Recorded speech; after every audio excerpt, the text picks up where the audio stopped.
Awesome, thank you. Well, we're glad that you're here on this Thursday afternoon. We really appreciate you taking the time to spend with us, and hopefully that you'll leave with a fun activity that you can try with your own students.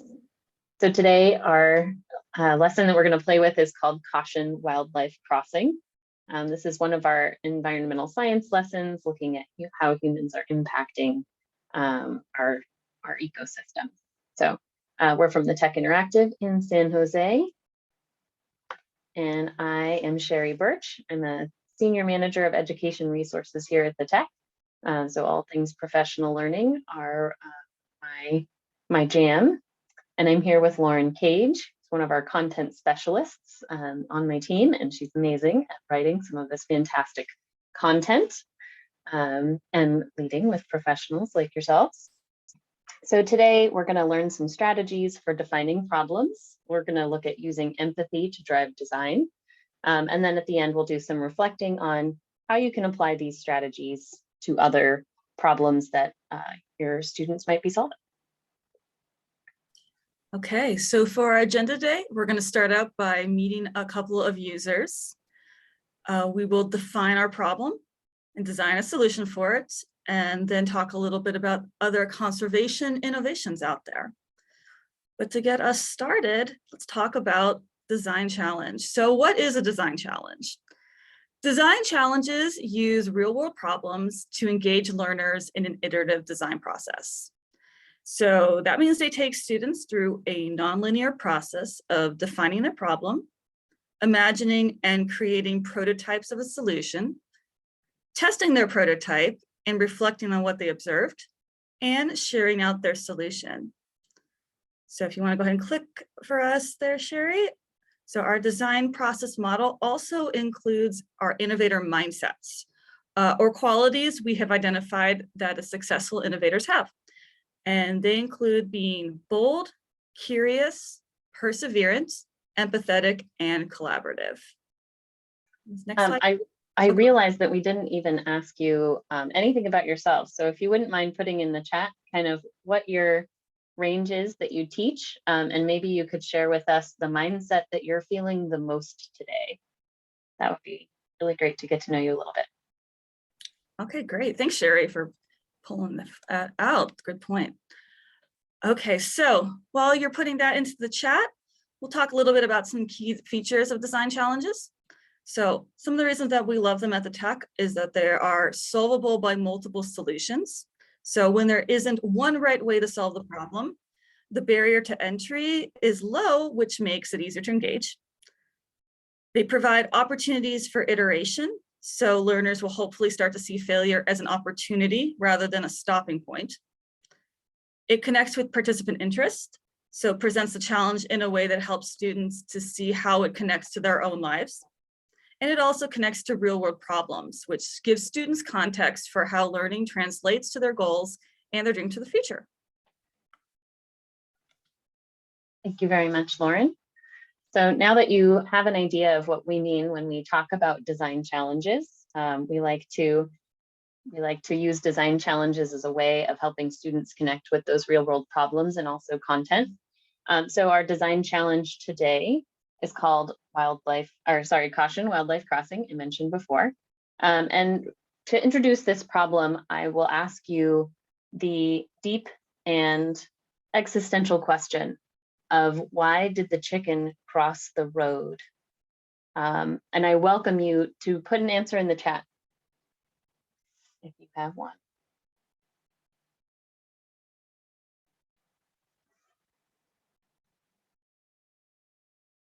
To find food, very practical. As a hint, crossing the road is probably maybe a thing to think about.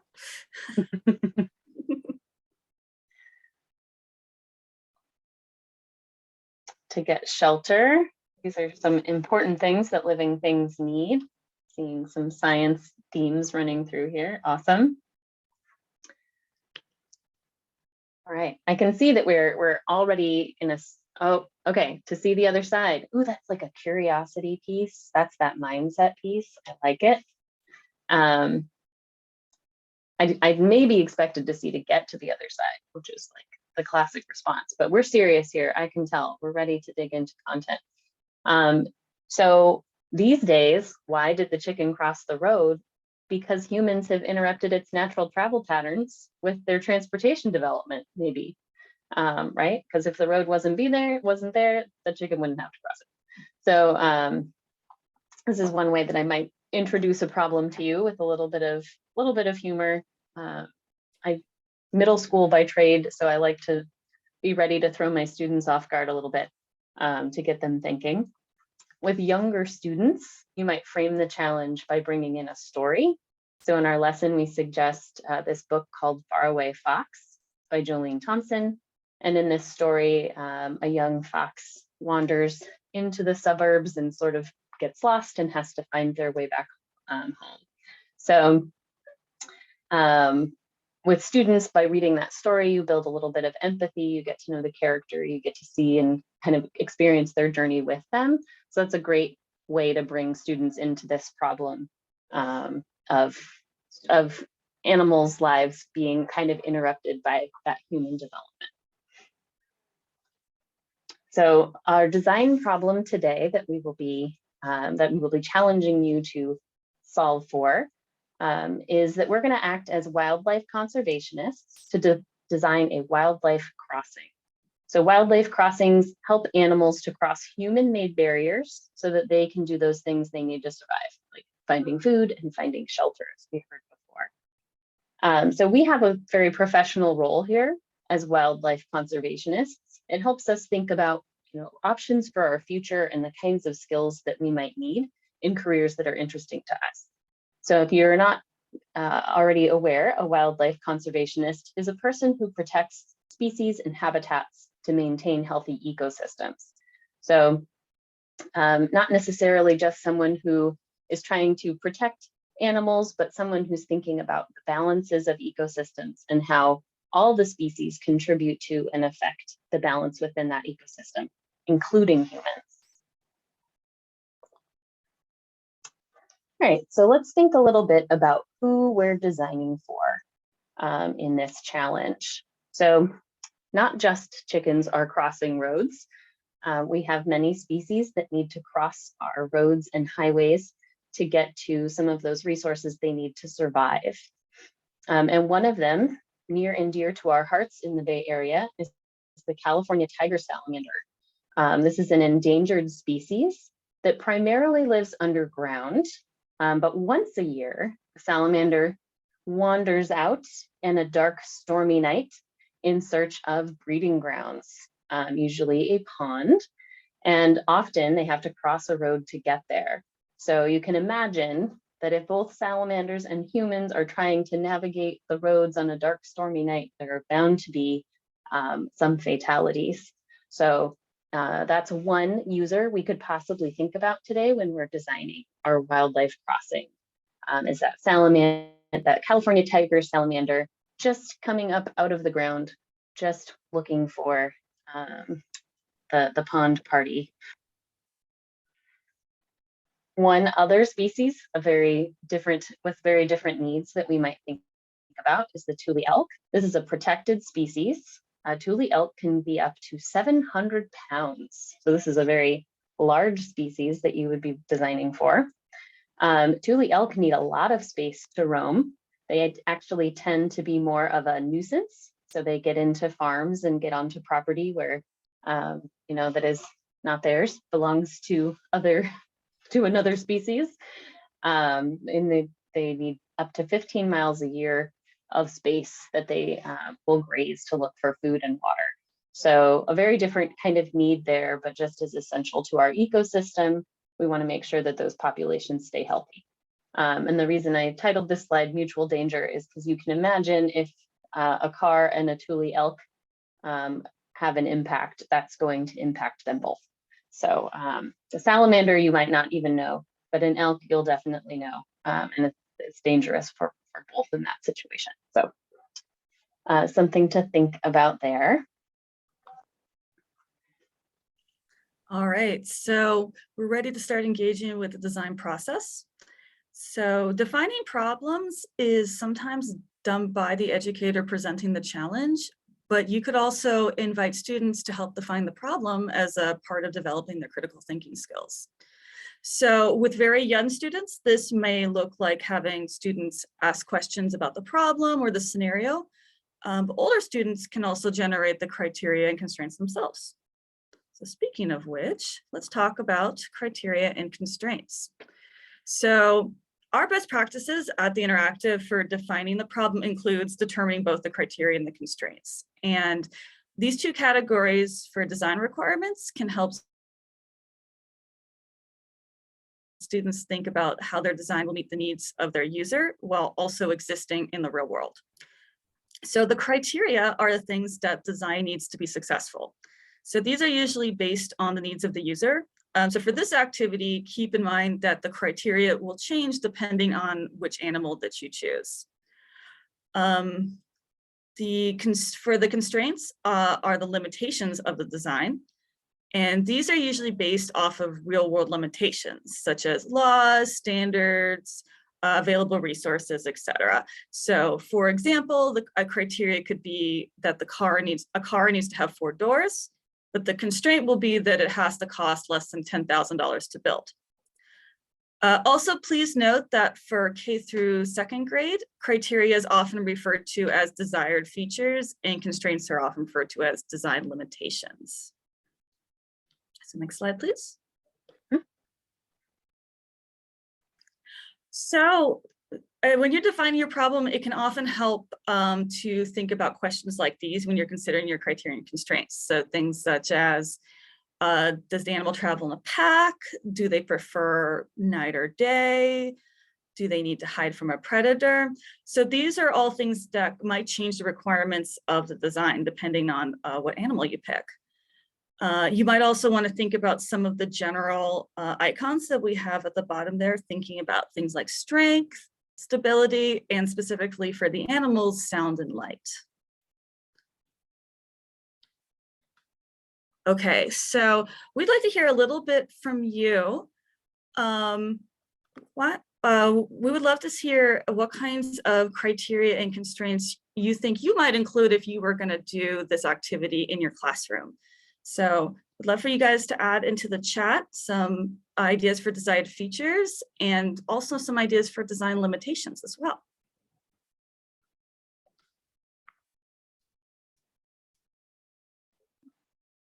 Some natural environmental elements, that's great thinking. And that would also probably depend on the animal you pick, depending on what kind of environment that they thrive in.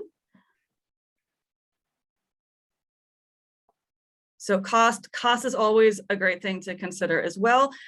There is no engineering project that exists that does not have a budget of some kind. So that is always a great place to start. Maintenance, also a great thing to think about. So some of the things that we have thought about, and another one, how many of each type of animal needs to cross? Great to consider also, is this a large population of animal or a very small population of animal? That type of animal, there only may be a small amount, but they may be large animals that have a lot of weight to them. You'd have to consider exactly size of the animal. Another great thing to consider. Where should the crossing go? These are all really, really good ones and things that we didn't not necessarily call out. So these are really good things to think about. I'm gonna go ahead and reveal. So some of the things you may want to consider include the structure must be inviting to your target animal. I think the animation we'll do it through. So go ahead and just. Oh, I see. So the structure must be appropriate for the size of your animal as well. So considering some of those things people called already, size, weight, shape, all things go. Some people are also talking about type of crossing, where the crossing should go, all great things to consider. As far as design limitations go, somebody had already mentioned costs, so budget. In the case for this activity, your budget's going to be any of the supplies you have nearby or can get within about 30 seconds to a minute. Your structure must not obscure visual needs of the drivers. So we do also have to consider drivers as being a user here as well, even though it's really mainly for the animals. And you are only going to have about 7 minutes to build. So you're on a tight schedule. One thing to also think about is that anytime during your build, make sure you might also want to have some kind of animal, so something with weight, something that could be a nice little stand-in to test the integrity of the structure. All right, so thank you for all these great ideas. Let's take all of that going forward. There's one more suggestion in the chat about Oh, yes. including something from their natural habitat, which I think that's a great piece to add in, so they know it's for them, right? Yes, absolutely. So, great. Awesome. Thank you for calling that out, Sherry. Make sure I got all of them. Okay, so thinking about materials, we have a few examples here, some of the materials that students might want to explore during their building process. So if you have some of these on hand today, grab them to try it out. But don't feel like you can't participate if you don't have making supplies around. You can also make a paper model or sketch out your ideas. Any of that is great moving forward. I want to call out the large materials, which are pretty much for students. They could be building a fort where they get to be the animal, and that's pretty awesome. So if you want to build a fort wherever you are today, I highly encourage it. All right, awesome. Yes, we definitely encourage any fort building. Before we release you to start building, we're going to leave this slide up so that you know your criteria and constraints. And you might also want to think about some of these questions as you're building. So consider, how does your design solve the problem? What parts of your design help the structure to be strong and stable? And as you're building, think about maybe what are you discovering as you're building your structure today. Oh, so before we get started, I just want to mention that we love to see what you're building as you're building it. So please, if you'd like to participate, tilt your screen down so we can see what you're building in real time. And please, if you're feeling stuck on anything or there's any problem, feel free to please put it in the chat or unmute yourself and share. And we're happy to answer any questions you have while you're building. Anything else before we get started, Sherry? I wanted to share really quick some of the materials that we found as a way to pass time in case they're dashing off to find materials or scrambling around them, because finding materials is something that takes time. So we found some kind of rigid material, like this is like a plastic cardboard, but regular cardboard would also work really well. Let's see what else. I have some corks and I have some like soda bottle tops. These are all things that I could raid my recycling bin for. Lauren was talking about food containers earlier. So like a milk carton or a bottle could be interesting, especially if you have scissors. We've got some wooden stir sticks that might be interesting for some different kinds of structure throughout. And then one other one is fabric. That's a design material that sometimes gets overlooked. I'm a crafter, so I have a lot of fabric, but I always suggest for students, like, do you have old socks with holes in them? I know that you do. You could design with those. And socks have kind of an interesting shape to lend to a design anyway. Lauren, did you have others that would be interesting to share? So thinking about the food container, so specifically I have some egg carton material. Egg carton material is a really good one because it's nice and durable, and you can still punch some holes in it, but it will still come apart pretty easily. I don't think we mentioned, I'm not sure if we mentioned pipe cleaners already, but anytime there's pipe cleaners, I love to have those available because they're so versatile. Let's see what else. Oh, and I don't think we talked about rubber bands. Always with rubber bands. We really usually discourage students from using tape whenever possible. And the main reason for that is because it's very hard to make changes to your design once it's already stuck together with tape. So rubber bands, twist ties, pipe cleaners, anything that can work as a very easily removable connector is always great to have around. I have a jar in my kitchen where I keep all the twist ties and rubber bands from produce that I bring home. And so I was just thinking, like, as a teacher, if I was going to be doing lots of maker things, it'd be neat to have a jar or a box just kind of on a counter where students could contribute that from home. I don't know how I would incentivize them to do that. Maybe they'd just do it because building is fun. but that's an idea of having a kind of a collective space for students to donate in, food containers and things for building, like throughout the year. If you have a makery type classroom, you can build your makerspace that way. All right, should we get started? Start our 7-minute clock. All right, let's start building. Right. Officially starting the countdown.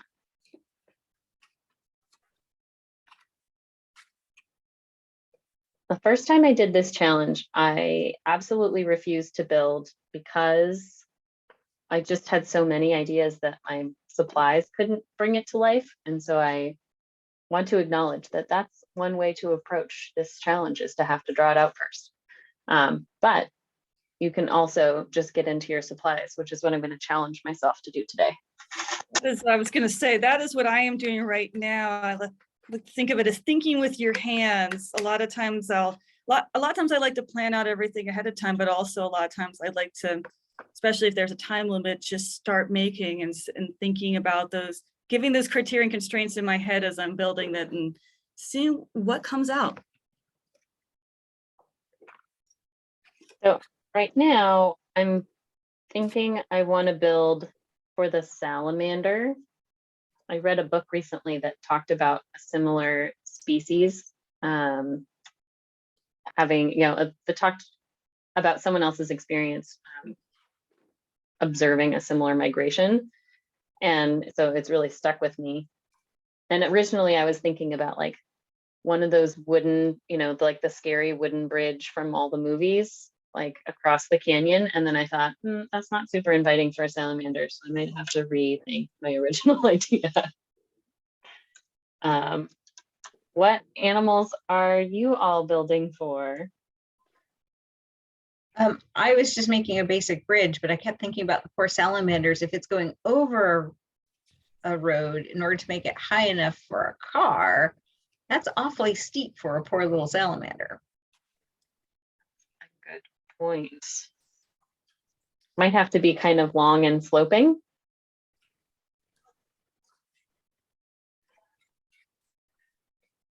I also find that I want more information on on like salamanders. So do they have the kind of sticky feet that help them climb things? I'm kind of in the opposite end where I'm building for the elk right now. So I'm thinking a lot about how it can support the weight, but also how it can also similar things, because I'm also thinking about accessibility at the same time. So what is the easiest way to get a heavy animals like elk that are probably traveling in a pack to be able to move across the bridge and have it be sturdy and stable enough, which can be a little difficult if you don't have tape, but you can work around it. Yeah, I thought that was such a great criteria that was added about how many of them are going at the same time and how big the size of the animal. Those are really important ones. I see that Jade is designing for lions. There's definitely some special criteria and constraints there. I have not driven on a road near lions. I think I'd be a little selfishly concerned whether or not the crossing was safe for me to be that close to lions. So I'm very curious to see what kinds of features you'll add.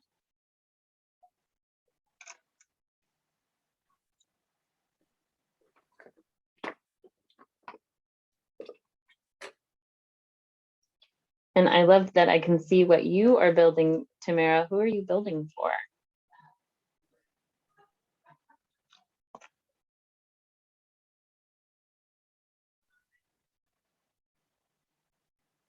Oh, a fox or a rabbit. Okay.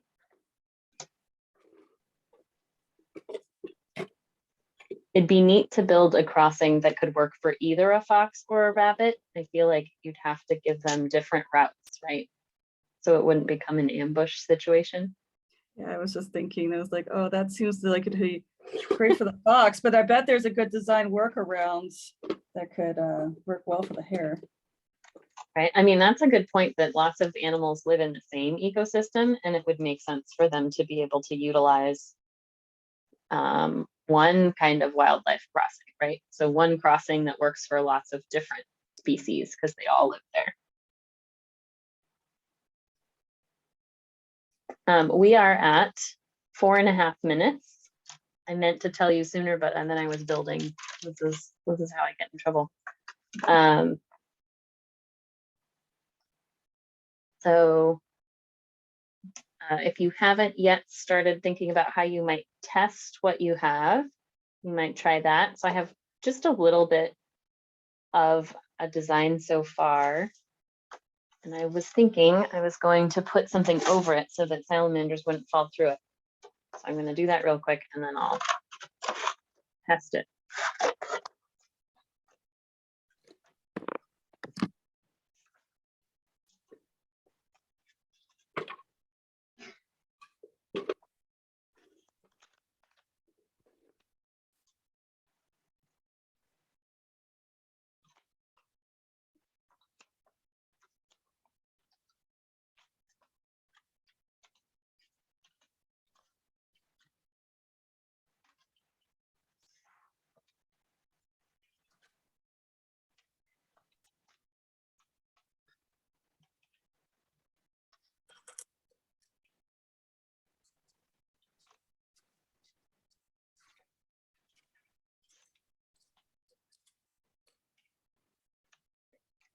All right, now I'm doing some thought testing because I think my integrity is pretty good because salamanders are small, but I'm realizing that even though Corin said it and I was responding to it, I wasn't thinking about how a crossing might need to go up and down on the ends.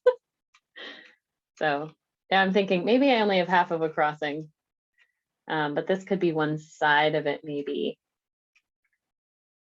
And the rubber bands sort of automatically made these curved walls that I actually also like. I feel that's a little bit more protective.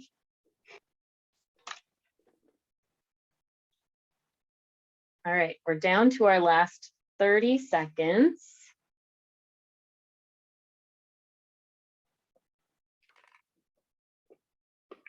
And then we'll want you to do some sharing out.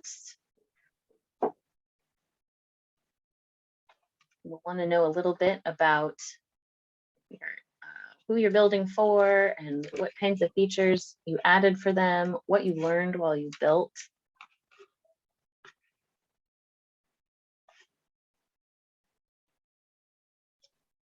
Lots of great designing happening out there.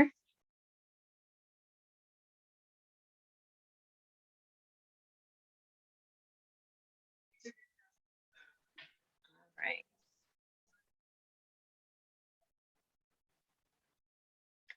So at this point, I think I'm going to stop sharing my screen so that those that built can share, can be the center and get to show their designs a little bit. Is there someone who wouldn't mind going first? Just to tell us about your design, what animal you were designing for, you know, what did or didn't work. Jade, would you go first? That would be amazing. Welcome to unmute. Hello. Hi, welcome. Hold up one moment.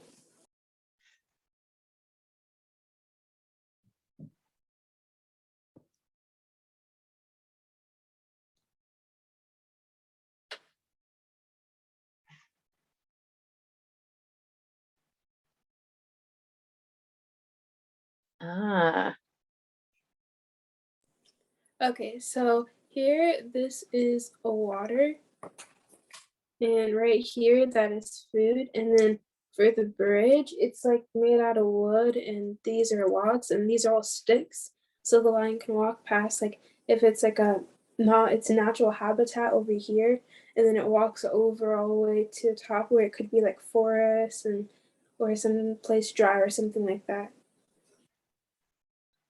that's awesome. I really like the log pathway because that's so much more, it has so much more of a natural feeling than what, you know, I as a human might have chosen. I wouldn't necessarily want to cross rougher logs, but that would make total sense for an animal to do. And I like that you've lined the edges also with natural materials, so it feels like a natural space and doesn't maybe feel like a human trap. It doesn't feel artificial. I was just going to say that I really like how you put a lot of thought into making it feel very much natural and something that an animal would approach and not necessarily be taken aback because it looks like it belongs to a human. Awesome. Also, that Definitely probably inviting.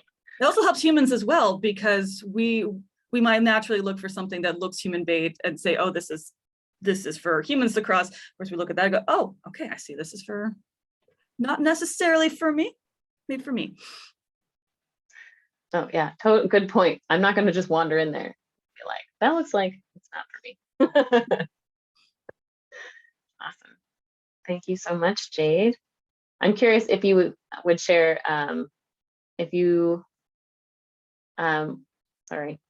what other things you might want to add if you had more time. Like what other things you would put in your design? We only had a short build time. I think I would add more like the like where the like more of the like landscape where the road would be, and where like where the bridge would be, and make it more of a small picture so you can see all of it instead of like a big close-up. Totally makes sense. I mean, I think that, yeah, how it blends with the environment on both sides is a really important piece to consider too. Awesome. Feel free to add feedback in the chat for those that are sharing. Everybody loves a little feedback. One of our favorite ways to get and give feedback is using I like and I wonder, especially in elementary. It kind of gives them a starting place. So feel free to use that in the chat for others that are sharing. Who would like to share next? I don't mind sharing. It's kind of crazy at my house, so hopefully it's not too loud, but I tried to just grab stuff that I had. So I had like masks and like coffee cups and like old, I don't know, ads from my mail. So my thought was like, okay, it needs to be, I don't know if you could see it, it's like 2 cups from the side. Oh, that's better. Yeah. Yeah. So I was trying to make it so like the cars could still like go underneath it, but I was thinking like you need to have like strong structural elements because you don't want something that's going to like collapse on the road. So my thought would be like the cups would represent maybe like cement pillars and like maybe even like a cement bottom or something, just so that there was like that it was safe for the cars driving underneath it. But then on the top I was thinking like let me see if I can leave this like this. So unfortunately we get a lot of little rabbits that get run over in our area, and foxes too. So that's what I was thinking, like, oh, what could we do? But they like to like run through like little like burrows and thickets. So the top one is like supposed to be like a tunnel sort of. So like small rabbits could kind of run through it. And then this part was more of like a pliable like bridge that like the foxes maybe might run across. And then the 2 like pages on the side I was thinking almost like a dirt ramp sort of, but similar to Jade, my idea would be that they would be covered in like natural habitat type things. So it would maybe like even entice like the rabbits and the foxes to use that instead. And just like the beauty of it would kind of hide it from the road a little bit. So like, I don't know, it would seem safer for the animals to cross the road, if that makes sense. Anyway, so that's kind of what I came up with in the 7 minutes. That's awesome. You've used all of my favorite materials right there. I forgot to mention junk mail, but that's one of my favorite ones. Junk mail. Here. Yeah. Masks, awesome. because we have a million masks, right? Right. So many. Mhm. And they don't really get a second life. So it could be a personal building material. I guess you probably wouldn't build with other people's masks. But Yeah. I really like that you have those 2 routes and that you're thinking about, rabbits needing to be able to kind of get up high and have that openness, so they can be aware of predators, and then being aware that foxes might take that lower route and feel a little more hidden, a little stealthy, which I think is really cool. Yeah. That's a great design. Thanks. Is there anything you would add if you had more time? I was just thinking that like the way this is right now, it's not very sturdy. So I think if I could add anything, I would just find a way to make this seem a little bit more like this keeps coming across. So I don't know, just finding a way to make it feel more finished, I guess. Awesome. Thank you so much for sharing.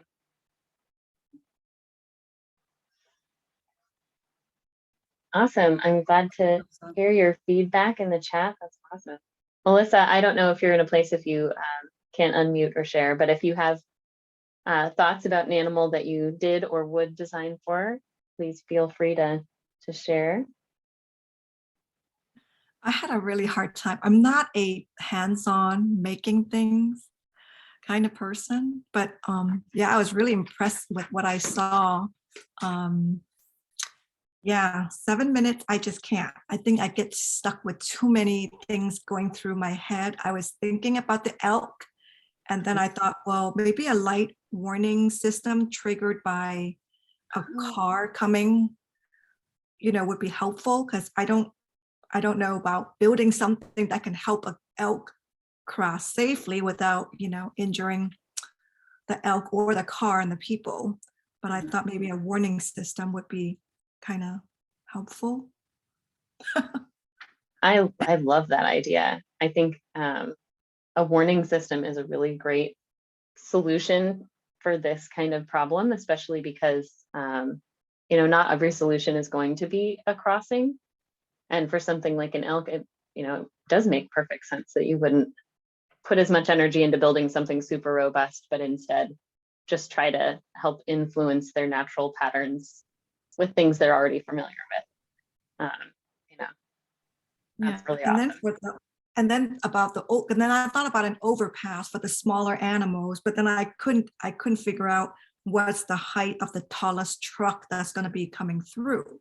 So I don't know. I just felt like I was thinking more of like questions to ask than actually building something. Well, that's fantastic too.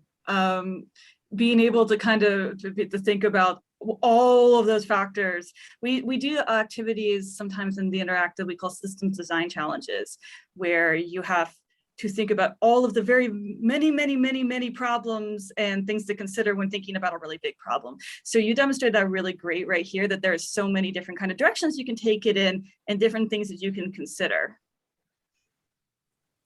Thank you. Yeah, you have a lot of strengths going on in the in your still not like define the problem stage, right? Just really figuring out all the things that are needed to solve this problem.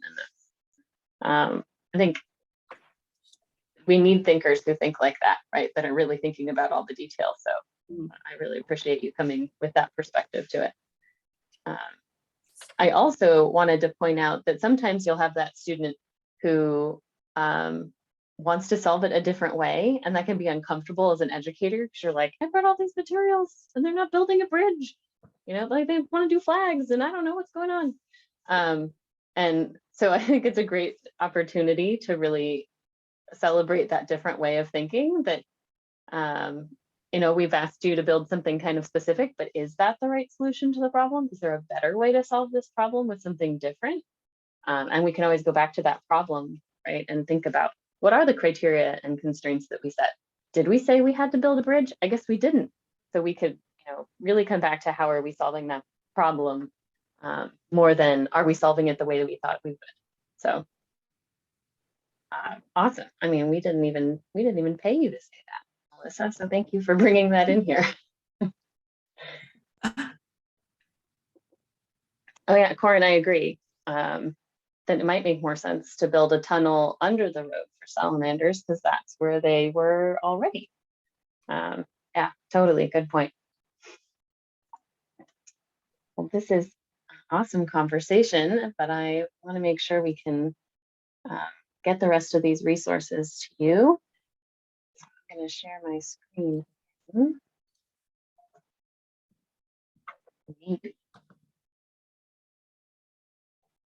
There we go.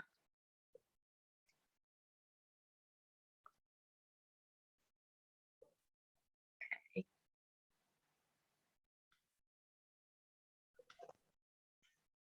All right. So one of the things that we wanted to make sure that we touched on as part of this workshop is how to take action. So we've kind of built a lot of awareness today about the needs of different species that are living in close proximity to humans, and really thinking about how animals have their own natural travel patterns to find those resources that they need to survive. And that's one thing that as humans we need to be aware of.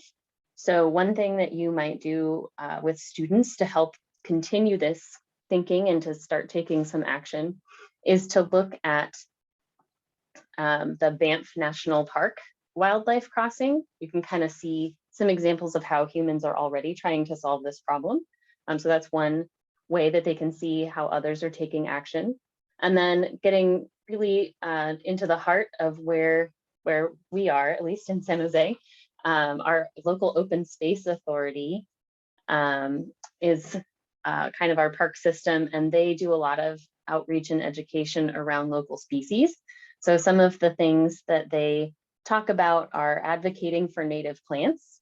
So even if we can't take the roads out, we can kind of create those rest stops for animals along the way, making sure they have access to the kinds of plants that they thrive on.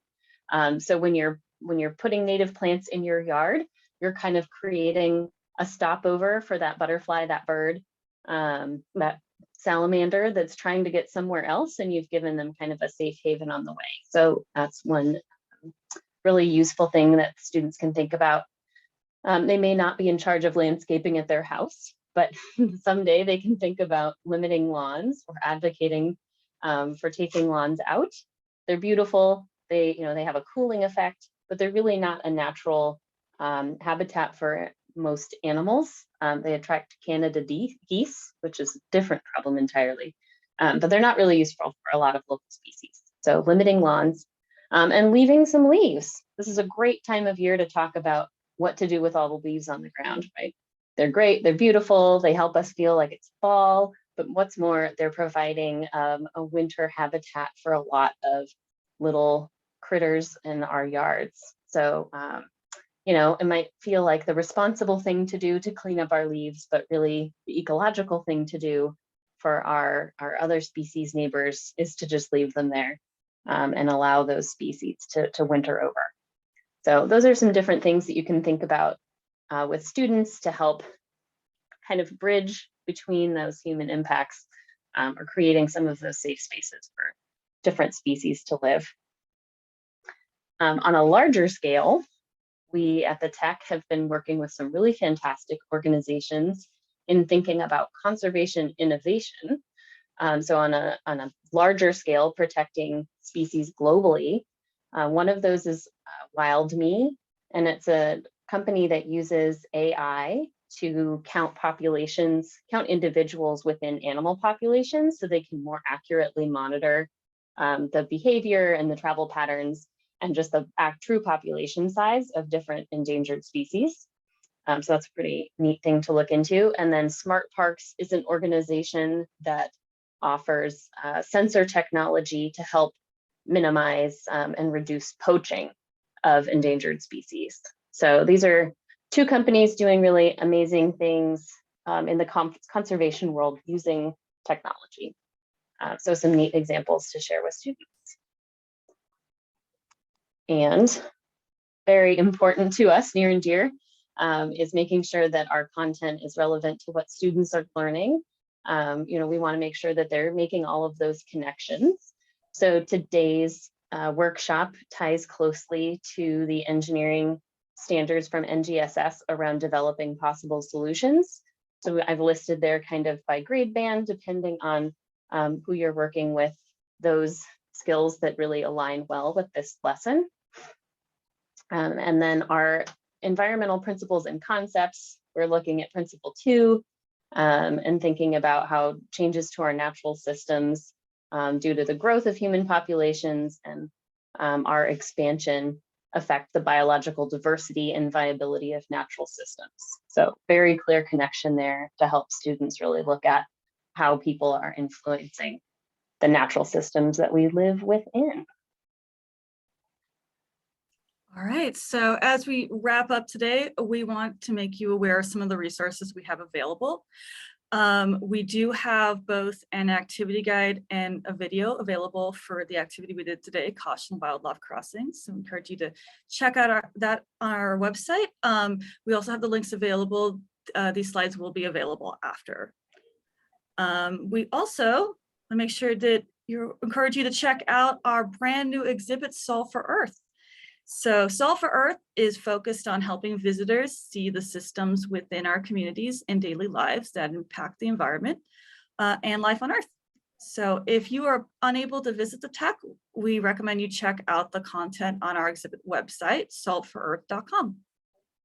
And in the spirit of action, one of the pieces of solveforearth.com is being able to take a pledge to learn more about sustainability and look at the actions that you can also take. So a really nice tie in there as well. We also have lots of additional resources. We have a variety of educator resources available.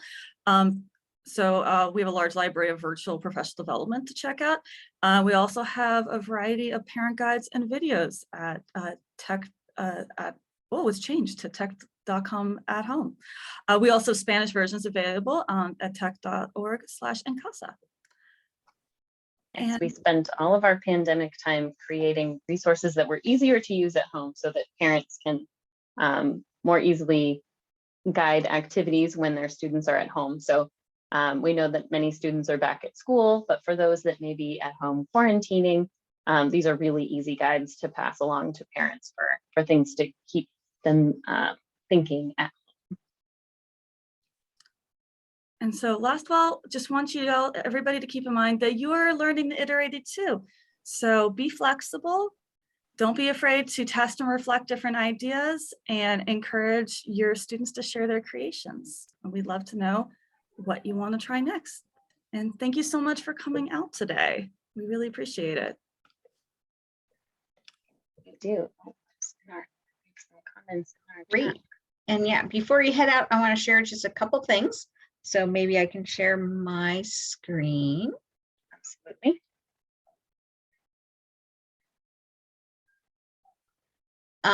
So I wanted everybody to, can you guys see that? Or my, this is one in a series of different climate literacy workshops for teachers that we're doing this fall. And we have one more on December 9th about cultivating school gardens for healing. And it's kind of the worm composting series. We did one in the fall and this is a follow-on, but you don't have to have gone to the first one. So join us for that if you want. And I'll put this link in the chat, but also I'm going to share all the slides out and references for you next week. So you'll get an email early next week or possibly tomorrow if I can get everything uploaded. You might want to bookmark this page as one for a lot of different resources. We try to be a clearinghouse to help teachers find things easily. And so we share out about partners like the tech and a lot of other different resources, both locally for the Bay Area and nationally. And then if you're an elementary school teacher, we have what we call our Science Superstar Challenge to give you credit and recognition for the great science work you're already doing. You teach all the different subjects and we want you to get recognized that you are teaching science, even though sometimes it's not the priority for everybody. So those are kind of just our little things to let you know who we are and what we're doing. And yeah, I really thank you for joining us today. And if you have any questions or if you have any place that you'd like to drive the conversation about defining problems or designing for a species, we're happy to. We've got 6 more minutes of our time and it's all yours. So. I'm also going to add in the chat real quick. We also have a survey that we would love you to be able to fill out if possible. Yeah. Thank you, Lauren. Yes, we always love your feedback. Thank you, Jade. Thanks for joining. Thanks so much. Appreciate you coming.